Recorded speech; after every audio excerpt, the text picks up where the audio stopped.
Hello, I'm Mercedes Stephenson, and this is the West Block Politics, Perspectives, and Players. In a recent survey of Canada's Generation Z, those between the ages of 14 and 23, the respondents say they are willing to work hard, but they're feeling stressed over school and financial independence. The survey found young people care about Indigenous reconciliation and doing well, but peer pressure over drugs and success is creating a great deal of anxiety. The study was commissioned by the charitable organization, the Horatio Alger Association. For more, I am joined by former Governor General of Canada, the Right Honourable David Johnston. Sir, thank you, first of all, so much for joining us. This is a very interesting and original study, and I'm taking a look at some of the results, and you say this survey gives you hope for Canada. Tell me why.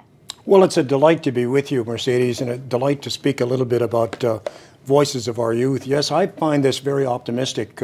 We think of Generation Z, 14 to 23, as being kind of self-centered, preoccupied with their own careers, etc., not caring too much about other things. Not so.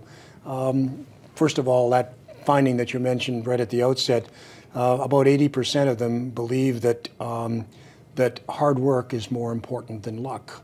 And by hard work, they mean also working smart. Another finding that's very important as you look at the things that preoccupy them, it's not simply my own career and the obstacles, but it's the other. It's moving from that first person singular to the first person plural.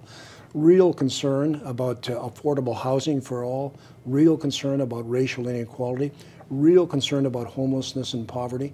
It's wonderful to see young people who have that notion of being concerned about something beyond their immediate preoccupations and are prepared to work hard to achieve the levels of education to permit them to make a real contribution. It also seems like there's some anxiety here from young people in terms of their technology use and social media. How is that affecting our youth? Well, all of the above. And I think young people being perceptive that use technology much more than I do and my generation do, realize it's a very effective tool, a very powerful tool, but it's got its downside. You can become mesmerized by it. Technology can be used for bad as well as for good. It can invade your privacy even more than you want, and so on. Like many revolutions in history, and this is one that is going at a faster pace than any of the other earlier ones, first you have the technology that changes things and all seems to be wonderful, great, and then you have the kind of sober second thought where you need the rules of the road. We have to learn to re-civilize that technology. I think young people understand that. I think they also understand that it's a competitive world we live in. Preoccupation about debt, how do I finance my education? One of the reasons the Horatio Alger Association of Canada has come into being is to try to identify those young people who have had some very serious obstacles to overcome to be able to advance themselves with post-secondary education, to provide scholarships, about 200 scholarships a year, plus the mentoring, plus the coaching, plus the association that help young people navigate through these kind of things. But I look at this voices of our youth, and I'm very optimistic, and I think our country is in good hands with young people like this. Well, and there's certainly that sense of wonderful optimism, and part of that optimism, as you said, with the society and with young people is overcoming challenges. Right. What did you see as the greatest challenge to young people identified here? Well, I think that the question of debt and financing their future in education is a real one. Even in a country like Canada that I think has worked harder at equality of opportunity than any other society I know, but we still have gaps. For example, there's an OECD study that I often quote that looks at social mobility on the degree to which children meet or exceed their parents' level of education. And of the 33 OECD countries, if you take the top 80% of our population in terms of that achievement, children exceeding their parents, we're number one in terms of that mobility. So you'd think a rising tide raises all boats, and the bottom 20%'s got to be pretty good. We're in the bottom third in that last 20% in terms of the parents' level of education. So it means equality of opportunity in education, which has been the great social mobility route for us in Canada, has not reached that level. And part of it's our Indigenous young people, especially on the reserves, with very serious challenges in educational opportunity.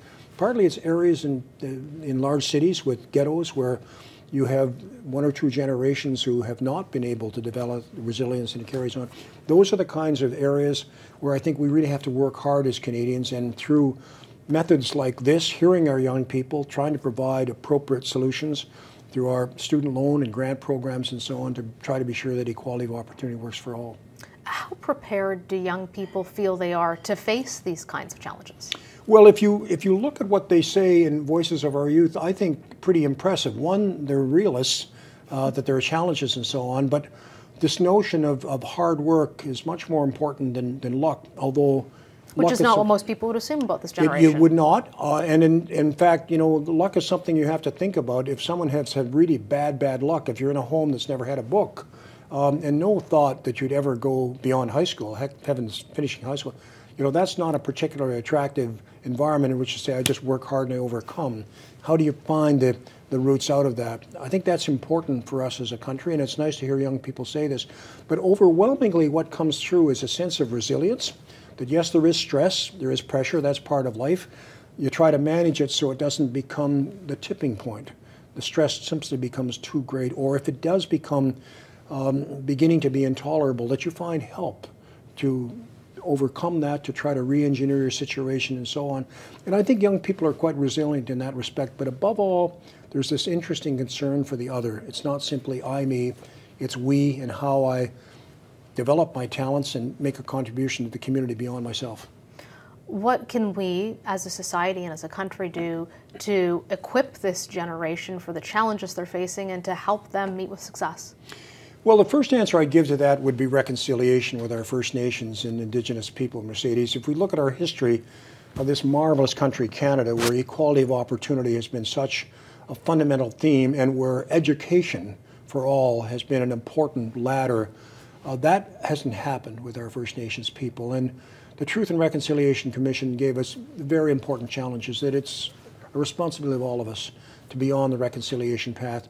And more generally, as I said in my installation speech as Governor General, a smart and caring nation, a call to service. And both of those adjectives are important, smart and caring, they reinforce one another. It's so important, I think, that we make a great success of this social innovation, which is Canada. Social innovation in the sense that it's premised on diversity can work for you, can be a very creative force. And to be sure that we work as hard as we can to make this a smart and caring country, and then without being un-Canadian and trying to be arrogant to the world, say, we really do think we have some good ideas on how one governs oneself, how the rule of law functions, how you truly make equality of opportunity work, and how you build smart and caring communities. Well, certainly very inspiring and lots of good news in there, and hopefully some options for our young people going forward. We really appreciate you joining us and sharing this study. Thank you so much. What a delight to be with you, Mercedes. Thank you.